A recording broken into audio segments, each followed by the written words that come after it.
Hey, good morning, everybody, and welcome to Bible Talk from the Green Room. It's Saturday morning. We are in Journey of a Lifetime, journeying through the Bible book by book. This is lesson number 29, and this week we are in the book of John. Thank you for joining us.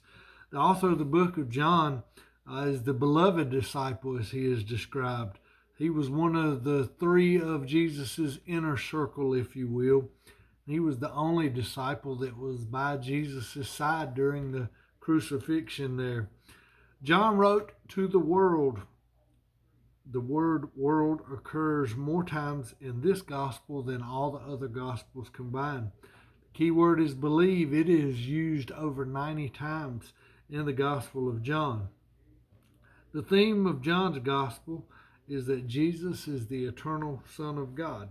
And it's broken down into about 5 sections here, and I'm going to give a brief overview of each of those. When we look at section 1, the prologue, it's John describes Jesus from a divine perspective here. He traces the pre-existence of Jesus with the Father before the world, up to the point of him becoming a human flesh. John declares Jesus is the most perfect and complete expression of God that we can ever know.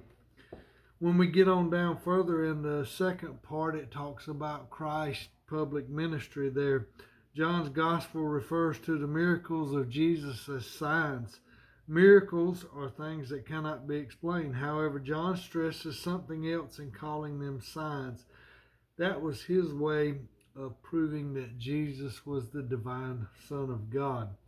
We get to chapter 3 there, we read about Jesus' encounter with Nicodemus, or we call him Nick at night because he met him in darkness at night. Chapter 4, we find Jesus at the well talking to the woman, the Samaritan woman there. And I used that last week in the sermon, and we talked about it this week here. Chapter 5 and 6 record two of Jesus' miracles, the healing of a crippled man at the pool of Bethesda, and then it talked about the feeding of the 5,000.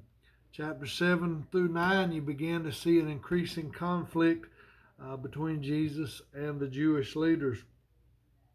When we get to chapters 13 to 17, that kind of chronicles Christ's last evening with the disciples there. John records Jesus and his disciples observing the Passover meal. And during the meal, the disciples have the famous argument over who is the greatest. We roll into chapter 14. Jesus is the cure for heart trouble, faith in God. It says Jesus' words here give comfort to his disciples, assuring them that even after his death, that the Comforter would be provided, and we began to learn about the Holy Spirit there. Chapter 16, Jesus reveals his going away will mean the coming of the Holy Spirit. When we get to chapters 18 to 20, that's where we go through Christ's suffering, death, and the resurrection there. And then the epilogue in chapter 21, Jesus' appearance after his resurrection helps the disciples regain their faith. Jesus wants zero doubt left in their mind. Peter, who denied him 3 times, he gives him an opportunity to confess him 3 times as well when we get to that. I hope you've enjoyed us as we looked at the brief study of the book of John today. I hope everybody has a great weekend. Remember, take a time out this weekend to focus on your mental health. Is everything going okay with you? Are you acting different than normal? Are you having outbursts? Or are you just responding to things different than normal? Lots of times that can be because there is a hidden stress and you're triggering on different things. Take some time, chill out, relax, evaluate yourself, and find out what the root of that is. Go visit with your friends, talk to them, open up, tell them that you just hadn't been feeling right lately, and help talk through things. Sometimes talking through things can reveal what is at the core that is bothering you there. And if that doesn't work, it's okay to seek professional help as well. Just make sure it's a believing practitioner there, someone that is a Christian that happens to be in the healthcare world.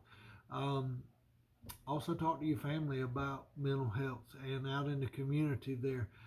Always have the courage to ask people if everything's okay. And then the greatest thing you can do is sit back and listen. Let people talk, let people get things off their chest. And then together, the two of you can pray together. The two of you can get a plan to get the other person help if they feel like they're still struggling. Thank you all for tuning in. I love you all. I hope you have a great Saturday, and we'll catch you next time.